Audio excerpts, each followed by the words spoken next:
So excited to be back here talking with Luca today. And we decided to start with a topic on how to truly hire the best salespeople for your team. Because we discovered throughout the last months that we have been hiring a lot of positions in this area, that many companies were really wondering what to look out for, how to identify the best person for their team. So today we will be talking about some of the best practices we have learned after working with various companies for these specific positions. Welcome, Luca.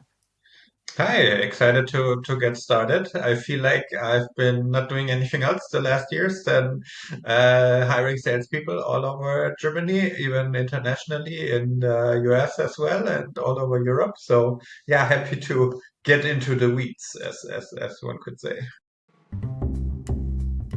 Hi, this is Laura, and you're listening to the CareerBee Talks podcast, where we share all the newest insights on the recruiting world from both sides, the candidate perspective and the company perspective. Let's jump right in. Yeah, and I know we try to make this more of a conversation, not so much an interview, but actually I have a question based on that.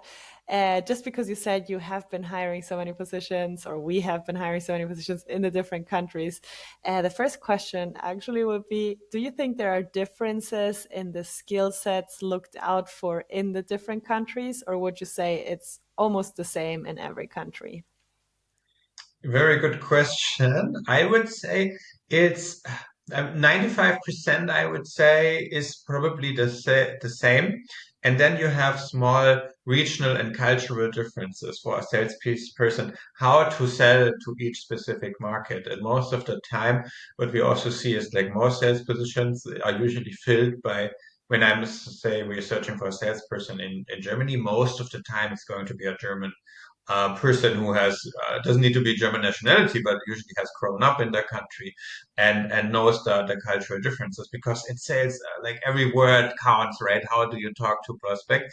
And it's doable, but it's very hard to sell cross country. Some people can do it. If you have a strong product, you can do it.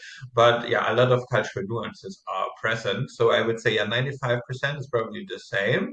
And then you have small regional variances within each country. Some countries, the relationship you need to build with your customers maybe a bit more based on facts, and then some others maybe is a bit more based on the relationship that you have. For example, Germans like to be sold to differently than people in the UK or in the US. But yeah, that's a small regional aspect that's like yeah, overshadowed, I think, by the most basic sales skills, I would say. But that's just my opinion. Yeah, no, but I would agree fully on that. So thank you for clarifying a little bit this. And I mean, we were talking about regional differences, but I think even like based on the products you're selling, also there the skills will already be adapted to the Yeah. market itself. Is it a more formal market, a more informal market? Is it door to door sales versus more in a digital world? So many different skill sets also to be looked out for. And I think this brings us to the first point, which is really, as a company, when you are in the process of hiring somebody for your sales team, which is a key role and will make such an impact in your company, you really need to understand, who are you looking for? Yeah. How can this person really add value to your team, to really selling the product services you have? And maybe here, like Luca, what would you say are very common traits, skills, competencies that you think really help a company hire the right person? Yeah, yeah. Before I go into that, I just want to highlight what you just said is that also the type of sales role is maybe even more important than in which country you are doing it. So you Mm. just used the example, and currently it lines up perfectly because we have two of these projects at the moment. Are we talking like a B2B role, or are we talking, for example, a B2C? Oh, I'm really driving to customers' home and knocking on the doors, trying to sell them maybe new energy provider, or selling insurances, or selling fiber, which is the project that we are currently undertaking. So this also makes a huge impact.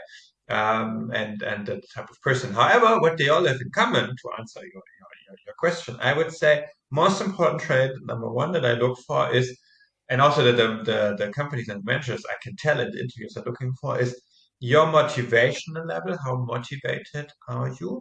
And how do you portray this in the interview? How much energy are you transporting into the interview? I think that's the most important aspect. So I just give you an example.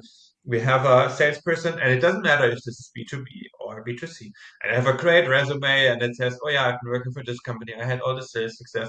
And you pick up the phone, you call them, and you get like, "Hello, yes, hello, this is," right? And they keep talking like this. There's no variance in their voice. And immediately it's so hard. This person, like, no matter what you do, probably will not advance through the interview stage. Even they might be a good seller. They know how to talk to maybe some customers. But I think the number one fail that companies are looking for, and I understand it makes a lot of sense, is really this motivation, this energy. Hey, I can get excited. Let me be interested. Let me ask questions. Let me find out, because if a company has the feeling they need to sell the position to a salesperson, they're already like, well, I need this person to sell my product. Why am I selling my position at the moment, right? So I think that's a key thing. Maybe not something that shows up in the handbook, how to hire a salesperson, but yeah, something very important, the motivation at that. Yeah, and I fully think this is so important to look out for, and it should never like I think some companies will still go then through the process and be like, oh yeah, you know what, the person wasn't that motivated, but in the CV, the person looks so good, let's move forward with them. And eventually they will probably clash at some point, I believe. And more than anything, I believe it is because, and should be because, um, when you are hiring a salesperson, they become kind of also your brand ambassador, or kind of like an image of your Mhm. company towards potential clients. And every client, no matter if they, sell the deal in the end or not, every client can potentially bring revenue to your company. So they should leave with a good image of that company. And I feel like motivation alone, no matter what you're selling, but how you sell it, is already such a key differentiator between, a company that will do great and sell a lot and a company that won't. So I believe that that is a very Yeah. important thing to look out for. And I love that you do that already in the screening calls. Yeah, yeah. And I mean, it's of course an important in every type of position. When I hire, I always want to have the feeling the other person is more motivated. But I think in sales, it's just even more important. And just to maybe tell a story, we recently had a candidate for one of the sales positions. And usually the salesperson, we say we're only looking for a senior person, right? We need someone who has done that, who has a lot of experience. So we have this candidate, actually she, female candidate, which is also uncommon in the sales industry. This I would, how old was she, like 22 maybe, I think so, early in career. Um, but she impressed us so much. She was like, "No, I want this opportunity. I'm going to run through every brick wall that you put in front of me." And she said this very convincingly, and I also told this from my past, and even had the same, did not only say it, but also showed it. For example, then we were organizing an in-person meeting, and she's like, "Yeah, I can come today." And this was like 300 kilometers away. And she was just made everything possible to use this opportunity, right? And this impressed us so much that, and here actually in this case the motivation um, was more impressive than the resume in the end, because she had like maybe 1 year of experience, and we said in the beginning, 3 to 5 years would actually be good. But in this case, the motivation was worth more to us than the experience in the sales role. Nice. I love that story, and it really shows how important that can be. So if you're currently a talent listening to this podcast, now you know what to focus on. Really show your motivation for the job you have. Go the extra mile. It's always worth it. But yeah, also as a company, that's a very good sign. And do you think there's anything else that, based on all your experience, really showed like great candidates from okay candidates? Yeah. So of course we have some of the basic, right? So you're looking for good communication skills. You're looking for experience dealing with customers and convincing them. It's always good to ask for sales success. So if you see someone who has consistently over their career increased, for example, the revenue that is brought into the project, increased maybe his own or her own, and overachieved the goals that were given. Of course, these are very good highlights to look for. to distinguish. So past performance is kind of like a predictor for future performance. Some smaller tips, what I like or what I don't like, and usually it's brought up. For example, in sales, I expect, especially if you're talking field sales, not so much in the office, but you're traveling around from customer to customer. I expect that you can be reached by phone, right? So one kind of like red flag, maybe on the other hand, is always when I never can get someone on the phone, right? So we have a first good conversation, and then I have one question, and I call. And in sales, I expect you to call me back. With IT person, I usually don't have this expectation anymore. But for sales, I expect a good salesperson. The best ones, in my opinion, usually most of the time when I call, okay, maybe they cannot pick up at the moment, but I know in 2 hours, once they are free, they will call back because that's what they are doing with their customers currently. And I always have not such a good feeling if they don't manage to call me back. Then I'm like, well, if I was a customer, would you also not call me back? Of course, maybe they are able to distinguish this, and maybe it's just me being entitled. Oh yeah, they should call me back. But yeah, I like to sometimes, because it's so hard to quantify. I sometimes like to have these like small details to look out for in sales, so that the person is just reachable, is responding. Small differentiator that we currently have in the door-to-door industry in B2C is when we send like a meeting invite for Microsoft Teams meeting, is the person actually responding to the email? Hi, yes, I am attending. And we saw like really the people we hired in the end and who are very reliable right now, they were also the one confirming their attending, sending an email. Thank you so much for inviting me. Hmm. Which is just a small thing, right? And there are surely people who would not respond, but maybe end up being good salesperson. But here it was really like 90%. It differentiates between the people. It's pretty crazy. Nice. I love this because it feels kind of like a little case study, life case study that, of course, is not an official one and people don't have to pass or not pass, but it can already give good indicators of the way that people work and the way they will also potentially treat clients that you have.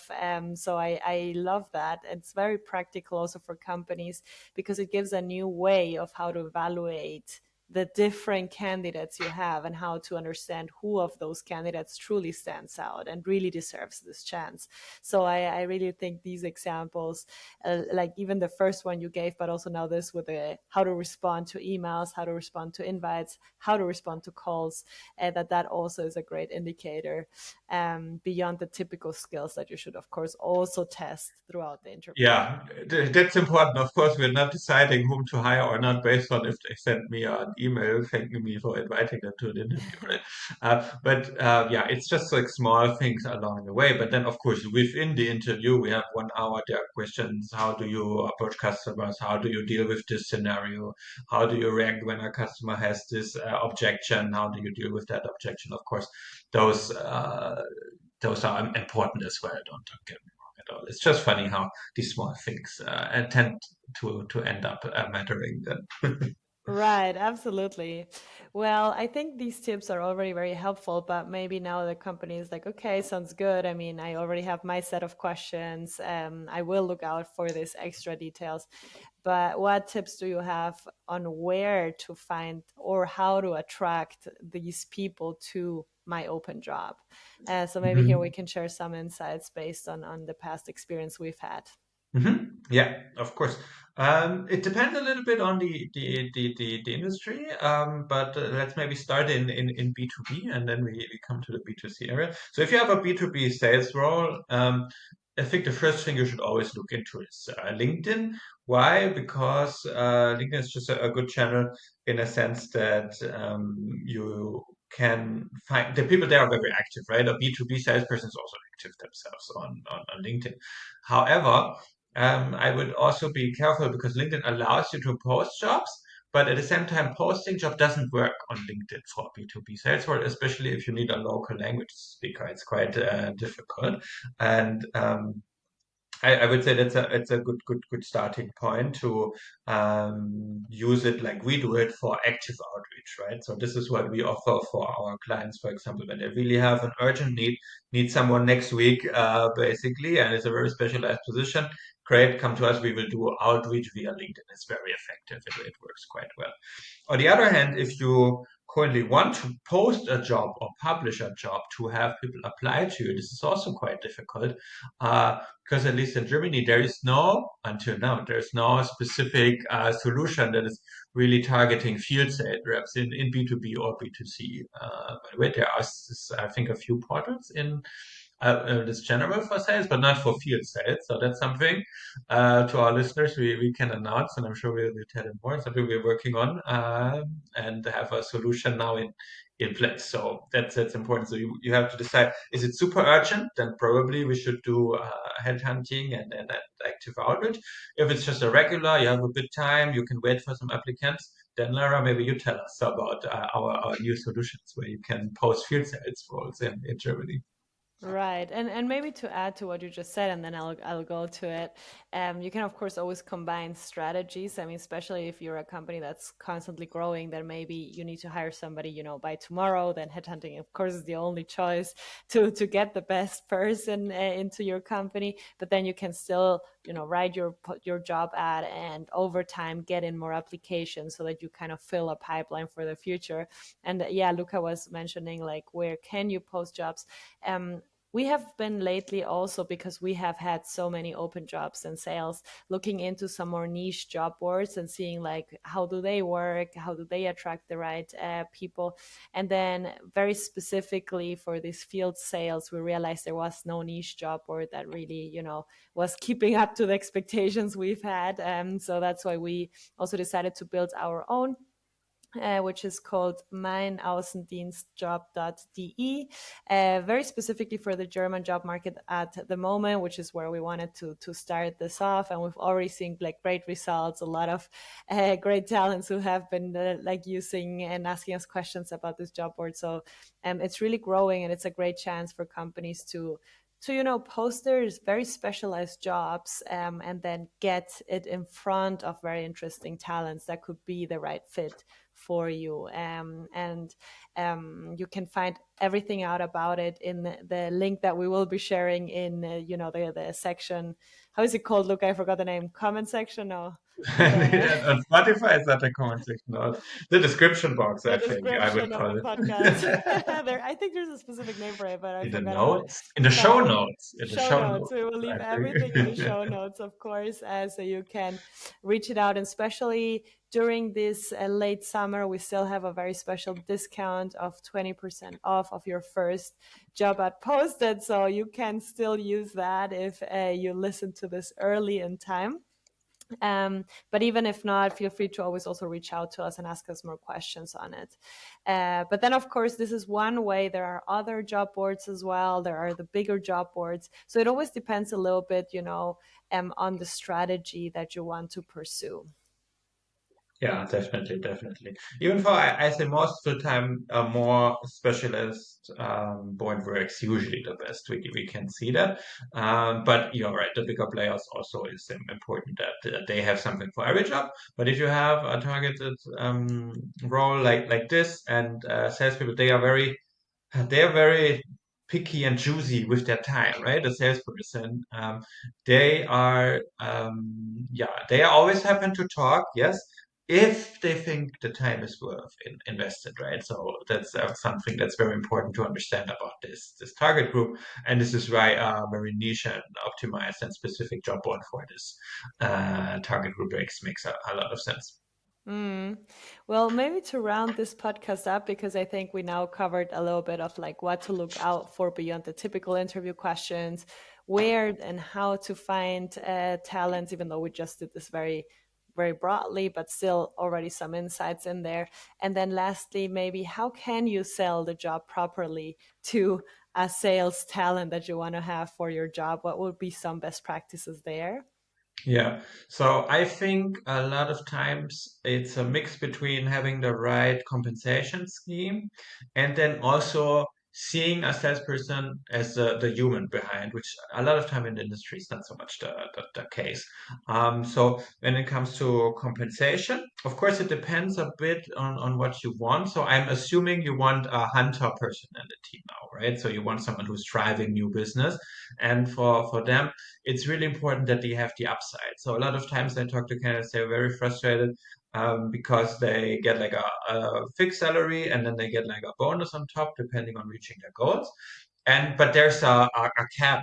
Yeah, so if they would make more sales at some points in the year, they feel like, oh, it's not worth it in a sense because right, it's not going to be reflected in my bonus keep. And if you run such a system, I always feel like it doesn't make any sense. So please then give them like an open bonus so they can earn even Mm. more, right?